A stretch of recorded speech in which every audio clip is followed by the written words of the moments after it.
ผม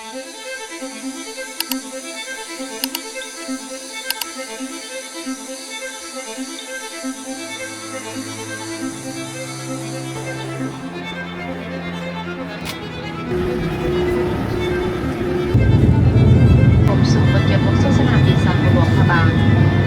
ธนาคารรวมพัฒนาเนาะเพิ่นก็ได้มีจุดประสงค์เพื่อมาสำรวจเนาะเบิ่งพื้นที่ตัวจริงเกี่ยวกับแผนการก่อสร้างเนาะโรงเรียนบ้านห้วยทองของพวกเฮาเนาะ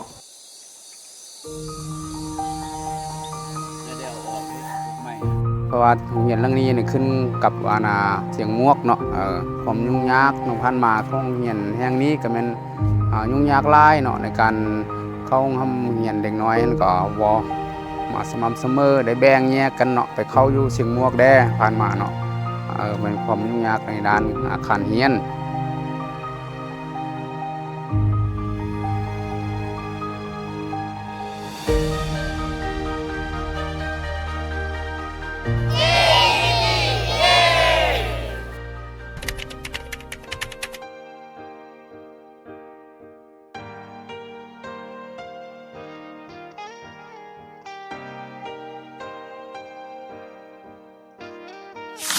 ขอแสดง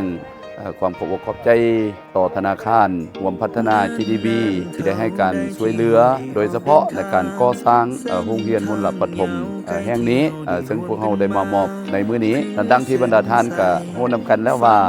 บ้านห้วยท้องก็เป็นบ้านหนึ่งถึงจะอยู่ในไกลตัวเมืองก็ถือว่าอยู่บนที่มีความยุ่งยากโดยเฉพาะกับอาคารการเรียนเนาะอาคารการเรียนนี้ก็ยังปฐมประทานก็ต้องถึงจุดหมายอย่าไปท้ออย่ายอมแพ้ถึงบ่แม้นวันนี้ก็ต้องมีทุกวันถึงจะล้มก็จงลุกถึงจะทุกข์เท่าใดเพื่อนจะเป็นกำลังใจเฮาบ่ทิ้งกันเป็นเพื่อนกันมาเพียงแนมที่สองตาก็เข้าใจเพื่อนกันร่วมทุกข์ร่วมสุขผ่านทุกเรื่องราวหลายเท่าใดในวันที่ฟ้ามืดมนยังมีพวกเขาทุกคนอยู่บนนี้ JDB อยู่บนนี้ลำบากลำบนพวกเขาทุกคนก็ช่วยกันจะหนักจะเบาพวกเขาก็พร้อมที่จะฝ่าฟันก้าวไปด้วยใจเติมใหญ่พร้อมกันเฮาเชื่อมันเข้ามากันพัฒนา